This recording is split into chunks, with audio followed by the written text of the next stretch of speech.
नमस्कार दोस्तों, कैसे हैं आप सब लोग? आशा करता हूँ आप सब लोग अच्छे होंगे। काफ़ी अच्छी आप लोगों की पढ़ाई चल रही होगी। आज हम चंद्रवंश से संबंधित 20 एमसीक्यूज करने वाले हैं अपने इस वीडियो के माध्यम से। तो आप वीडियो को आखिरी तक ज़रूर देखें और अगर आपको वीडियो अच्छी लगती है तो इसे लाइक करें, शेयर करें और चैनल को सब्सक्राइब भी करें। आइए शुरू करते हैं। आज का पहला क्वेश्चन है, चंद्रवंश का संस्थापक कौन था? आसान सा क्वेश्चन है। ऑप्शन ए है बसंत देव, बी सोमचंद, सी कनकपाल और डी रुद्रचंद। तो इस क्वेश्चन का जो सही आंसर है वो है ऑप्शन बी सोमचंद। ठीक है, चंद्रवंश का जो संस्थापक था वो कौन था? सोमचंद था। ठीक है, कुमाऊं में कत्यूरों के बाद चंद्रवंश प्रारंभ हुआ और जिसका संस्थापक था सोमचंद। ऑप्शन बी बिल्कुल सही है। अगला क्वेश्चन है, आज का दूसरा क्वेश्चन, चंद चंदू का या चंदवंश का मूल निवास स्थान कहाँ था? ठीक है, तो आपके ऑप्शन है, ऑप्शन ए झूसी गंगा पार प्रयाग, बी थार प्रदेश राजस्थान, सी मालवा प्रदेश या फिर डी इनमें से कोई नहीं।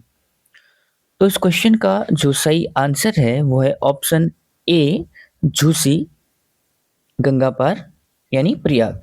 तो प्रयाग ये इलाहाबाद वाले क्षेत्र में ये लोग रहते थे, वहीं से चंद जो है उत्तराखंड आए।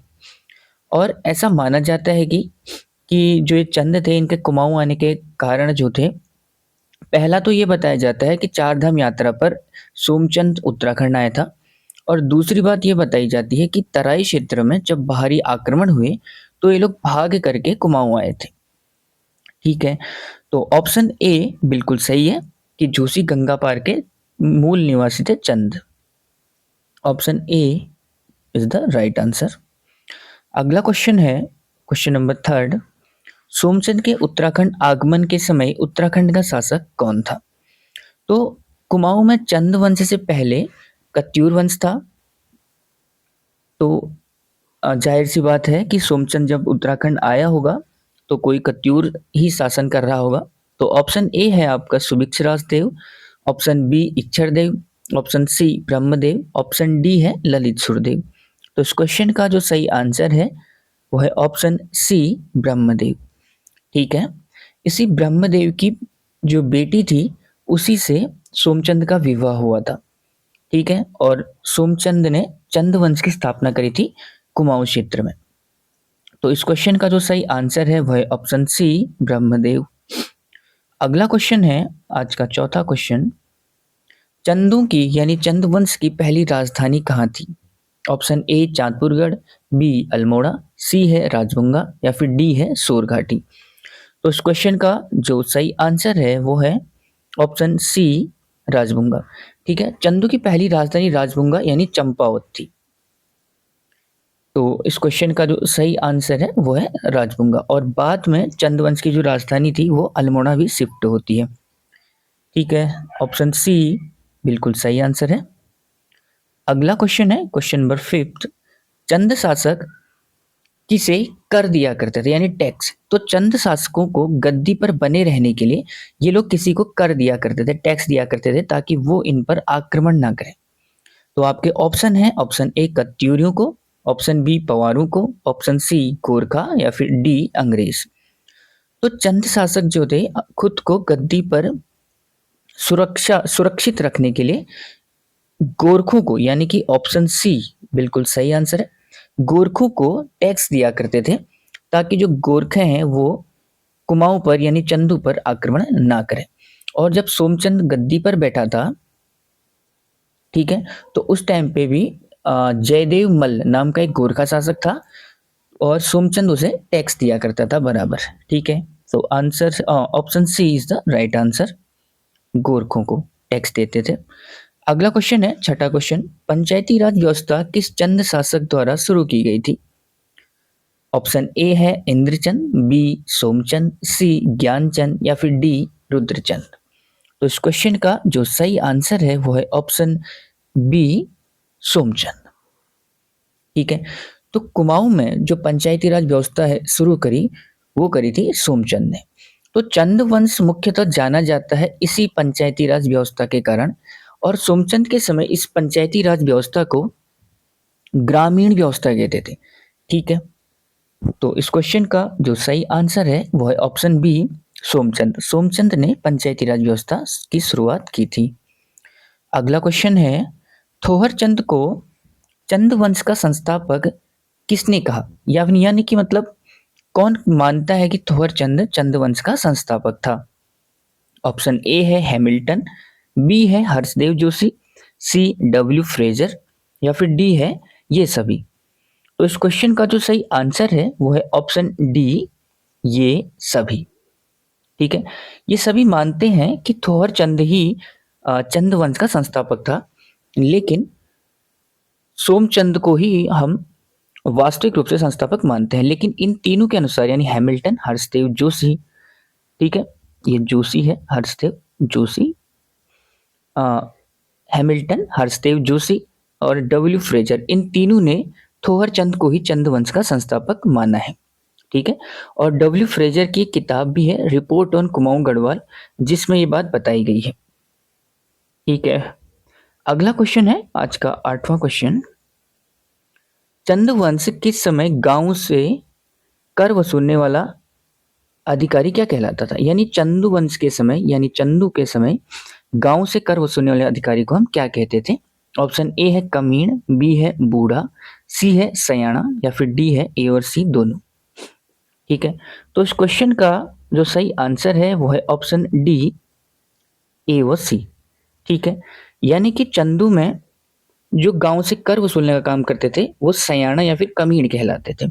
ये बूढ़े लोग होते थे, ठीक है, तभी इनको सयाण, लोग सयाण भी कहते थे। और जो चंदू का शासन था, मतलब चंदू का जो एरिया था वो तल्ला मंडल और मल्ला मंडल में बटा हुआ था। तो तल्ला मंडल में जो गांव से कर वसूलता था उसको सयाना कहते थे, और मल्ला मंडल में उसी सयाना को कमीण नाम से जानते थे। ठीक है, और इनको एक कर कर होता था समानचारी, समानचारी, और एक और नाम था उसका कमीरचारी। ठीक है, कमीनचारी। तो ये दो प्रकार के कर होते थे जो इन्हें दिए जाते थे। ठीक है, तो इस क्वेश्चन का जो सही आंसर है वो है ए और सी दोनों। ठीक है, अगला क्वेश्चन है क्वेश्चन नंबर 9। उत्तराखंड में सर्वप्रथम रेशम उत्पादन का कार्य किस चंद शासक द्वारा किया गया था? ऑप्शन ए है सोमचंद, बी है इंद्रचंद, सी है भारती चंद, डी है रुद्रचंद। तो इस क्वेश्चन का जो सही आंसर है वो है ऑप्शन बी, इंद्रचंद। तो उत्तराखंड में यानी कुमाऊं क्षेत्र में रेशम उत्पादन का कार्य सबसे पहले किया था इंद्रचंद ने।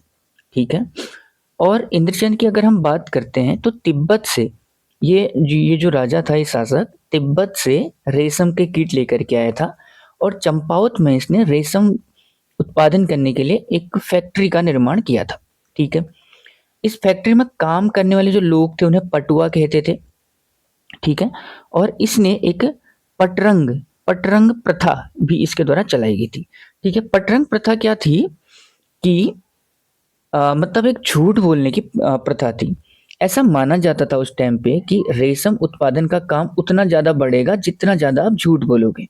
ठीक है, तो इस क्वेश्चन नंबर 9 का सही आंसर है ऑप्शन बी, इंद्रचंद। अगला क्वेश्चन है, अपने अभिलेख स्वयं उत्कीर्ण करने वाला चंद शासक कौन था?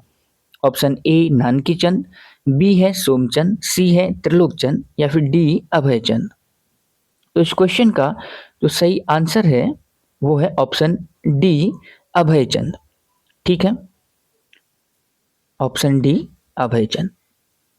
ये बहुत इंपॉर्टेंट क्वेश्चन है। ठीक है, ये कई बार पेपर में पूछा भी गया है कि अपने अभिलेख स्वयं उत्कीर्ण करने वाला चंद शासक कौन था? तो सही आंसर है ऑप्शन डी, अभयचंद। ठीक है, ये आपको ध्यान रखना है। अगला क्वेश्चन है, ये भी मोस्ट इंपोर्टेंट क्वेश्चन है, दिल्ली दरबार जाने वाला पहला चंद शासक कौन था? ऑप्शन ए है थोहर चंद, बी सोमचंद, सी है भारती चंद या फिर डी है ज्ञानचंद फर्स्ट। तो इस क्वेश्चन का जो सही आंसर है वो है ऑप्शन डी, ज्ञानचंद प्रथम। इसे हम गरुड़ ज्ञानचंद भी कहते हैं। ठीक है, तो गरुड़ ज्ञानचंद दिल्ली दरबार जाने वाला पहला चंद शासक था।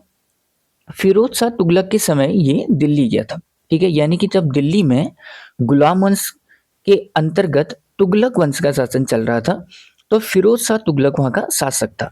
और ऐसा मानते हैं कि फिरोज शाह तुगलक ने ही इसे गरुड़ की उपाधि दी थी। क्यों दी थी, इसके बारे में ये बात आती है कि इसने अपने एक ही बाण से गरुड़ को मार गिराया था। ठीक है, ऐसा माना जाता है, तभी इसको गरुड़ की उपाधि दी थी। और इसका जो सेनापति था उसका नाम था नीलू कठायत।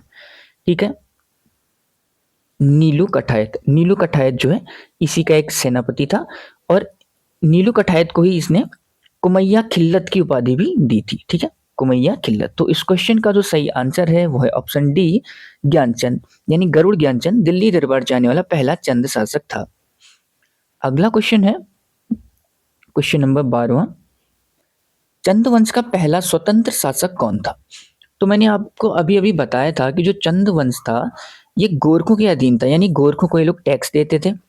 ठीक है, लेकिन फिर बाद में क्या हुआ कि इनमें एक स्वतंत्र शासक भी हुआ जिसने गोरखों को हराया। तो इस क्वेश्चन के जो ऑप्शन है वो है option A Garud Gyanchand, B है उद्योतचंद, सी है भारती चंद, या फिर डी है कीर्ति चंद। तो सही आंसर है ऑप्शन सी, भारती चंद। ठीक है, तो भारती चंद जो है ये चंद वंश का पहला स्वतंत्र शासक रहा। ठीक है, तो ऑप्शन सी बिल्कुल सही है। भारती चंद के बारे में अगर हम बात करते हैं, ठीक है, तो इसने पूरे 12 वर्षों तक नेपाल को घेरे रखा और अंततः इसे विजय हासिल हुई, यानी कि जीत हासिल हुई थी। ठीक है, और ये जो है चंद वंश का पहला स्वतंत्र शासक कहलाया। तो इस क्वेश्चन का जो सही आंसर है वो है ऑप्शन सी, भारती चंद। अगला क्वेश्चन है, गोबासा ताम्रपत्र का संबंध किस चंद शासक से है? ये भी एक पूछा गया क्वेश्चन है, ये भी कई बार एग्जाम में आया हुआ है। इसके ऑप्शन है ए भारती चंद, बी है ज्ञानचंद, सी है कीर्ति चंद और डी है सोमचंद। तो गोबासा ताम्रपत्र का संबंध है ऑप्शन बी, गरुड़ ज्ञानचंद से। ठीक है, तो ज्ञानचंद फर्स्ट या गरुड़ ज्ञानचंद इसका सही आंसर है। तो गोबासा ताम्रपत्र से हमको ज्ञानचंद की जानकारी प्राप्त होती है। सही आंसर ऑप्शन बी। ठीक है, तो ऑप्शन बी बिल्कुल सही है। अगला क्वेश्चन है, चंद वंश के किस शासक ने सर्वप्रथम भूमि बंदोबस्त किया था? ये भी एक मोस्ट इंपोर्टेंट क्वेश्चन है। आपका ऑप्शन है option A Bharti Chand, B Garud Gyanchand, C है कीर्ति चंद और डी है रत्नचंद। तो इस क्वेश्चन का जो सही आंसर है वो है ऑप्शन डी, रत्नचंद। तो रत्नचंद ने सबसे पहले भूमि बंदोबस्त का काम किया था चंदू में। ठीक है, भूमि बंदोबस्त अगर इसकी बात हम करते हैं तो भूमि के मालिकाना हक और राजस्व निर्धारण के लिए भूमि बंदोबस्त किए जाते हैं। तो उत्तराखंड में अंग्रेजों द्वारा जो भूमि बंदोबस्त किए गए थे वो बहुत ज्यादा इंपॉर्टेंट है। लेकिन चंद वंश की अगर हम बात करते हैं तो चंदू में रत्नचंद ने सबसे पहले भूमि बंदोबस्त का काम शुरू किया था। ठीक है, तो ऑप्शन डी बिल्कुल सही आंसर है, रत्नचंद सही आंसर। ठीक है, अगला क्वेश्चन है, नायक जाति की उत्पत्ति किस चंद शासक के समय हुई? तो इसका आंसर आपको ऐसे दिख चुका है। ऑप्शन ए है रत्नचंद, बी है गरुड़ ज्ञानचंद, सी है कीर्ति चंद और डी है भारती चंद। तो इस क्वेश्चन का जो सही आंसर है वो है ऑप्शन डी, भारती चंद। ठीक है, यानी कि भारती चंद के समय ही नायक जाति की उत्पत्ति होती है। नायक जाति की अगर हम बात करते हैं तो इसे चंदू की अवैध संतान भी कहते हैं, चंदू की। ठीक है, यानी कि मतलब जब भारती चंद, मैंने अभी आपको ऊपर बताया था कि भारती चंद ने नेपाल को जीता था, तो जो चंद सेना थी इन्होंने 12 साल तक नेपाल को घेरे रखा। और इसी टाइम पीरियड में चंद सेना ने जबरन जो नेपाली महिलाएं थी उनसे संबंध बनाए और इसके बाद मतलब जो बच्चे हुए इनसे वही नायक जाति कहलाई। ठीक है, इस जाति की जो लड़कियां थी उनको जबरदस्ती बाद में मतलब वेश्यावृत्ति में ही धकेला जाता था। तो फिर आर्य समाज ने सबसे पहले इसकी ओर ध्यान दिया था। फिर 1929 में ये भी एक इम्पोर्टेंट क्वेश्चन आता है, 1929 में बालिका सुधार अधिनियम बना था। ठीक है, 1929 में बालिका सुधार अधिनियम बना और फिर जो है इनको समाज की मुख्य धारा से जोड़ा गया था। तो नायक जाति की उत्पत्ति हुई वो सही किसके समय हुई थी? तो भारती चंद के समय हुई थी। ठीक है, अगला क्वेश्चन है आज का क्वेश्चन नंबर 16वां। गढ़वाल पर आक्रमण करने वाला पहला चंद शासक कौन था? तो गढ़वाल पर आक्रमण करने वाला पहला चंद शासक कौन था? ऑप्शन है ऑप्शन ए उद्योगचंद, बी है कीर्तिचंद, सी भारतीचंद और डी है गरुड़ ज्ञानचंद। तो इस क्वेश्चन का जो सही आंसर है वो है ऑप्शन बी कीर्तिचंद। ठीक है, तो कीर्तिचंद की अगर हम बात करते हैं तो ये कौन था? ये था जिसने सबसे पहले आक्रमण किया था गढ़वाल पे। ठीक है, और इसके समय यानी इसके समकालीन जो गढ़वाल शासक था उसका नाम था अजयपाल। ठीक है, अजयपाल। इसने 1490 में गढ़वाल पर आक्रमण किया जिसमें ये जीता, और 1491 में फिर से एक युद्ध हुआ था जिसमें ये हार गया था। और इन दोनों के मध्य एक संधि होती है जिसको हम कहते हैं देघाट की संधि। ठीक है, देघाट की संधि। ठीक है, तो सही आंसर है ऑप्शन बी कीर्तिचंद। ठीक है, अगला क्वेश्चन है खगमरा किला किसने बनाया था? ठीक है, तो खगमरा किला किसने बनाया था? ऑप्शन ए है भीष्मचंद, बी है कीर्तिचंद, सी है भारतीचंद और डी है रुद्रचंद। तो इस क्वेश्चन का जो सही आंसर है वो है ऑप्शन ए भीष्मचंद। भीष्मचंद को ही हम जो है भीम भी कहते हैं। ठीक है, हाँ, भीष्मचंद के अलावा इसे भीमचंद, ठीक, भीमचंद भी इसको कहते हैं। और इसी ने अल्मोड़े में खगमरा किले का निर्माण किया था। ठीक, तो सही आंसर है ऑप्शन ए भीष्मचंद। इसने अल्मोड़ा में ये खगमरा किला का निर्माण किया था। अगला क्वेश्चन है आज का 18वां क्वेश्चन है, गजबुटिंगा ने किस चंद शासक की हत्या की थी? ऑप्शन ए बालो कल्याण चंद, बी है भीष्मचंद, सी है गरुड़ ज्ञानचंद या फिर डी रुद्रचंद। तो इस क्वेश्चन का जो सही आंसर है वो है ऑप्शन बी भीष्मचंद। गजबुटिंगा, इसे गजुआ भी कहते हैं। ठीक है, ठीक है, गजुआ। तो ये जो है ना अल्मोड़े का शासक था। ठीक है, अल्मोड़े में जब चंदू ने अल्मोड़े को राजधानी बनाना सही समझा तो गजबुटिंगा को ये चीज अच्छी नहीं लगी और उसने लगभग 1560 में भीष्मचंद की हत्या कर दी थी। ठीक है, हाँ, तो इस क्वेश्चन का जो सही आंसर है वो है ऑप्शन बी भीष्मचंद। ठीक है, गजबुटिंगा यानी गजुआ ने भीष्मचंद की हत्या करी थी। अगला क्वेश्चन है आज का जो सेकंड लास्ट क्वेश्चन है, चंद वंश की राजधानी अल्मोड़ा स्थानांतरित किसने करी? ऑप्शन ए है Balu Kalyan Chand, option B Bhishmchand, option C है रत्नचंद, ऑप्शन डी है भारतीचंद। तो इस क्वेश्चन का जो सही आंसर है वो है ऑप्शन ए बालू कल्याण चंद। हमने अभी देखा कि खगमरा किला जो था वो भीष्मचंद ने बनाया था अल्मोड़े में, लेकिन भीष्मचंद की हत्या कर दी थी गजुआ ने।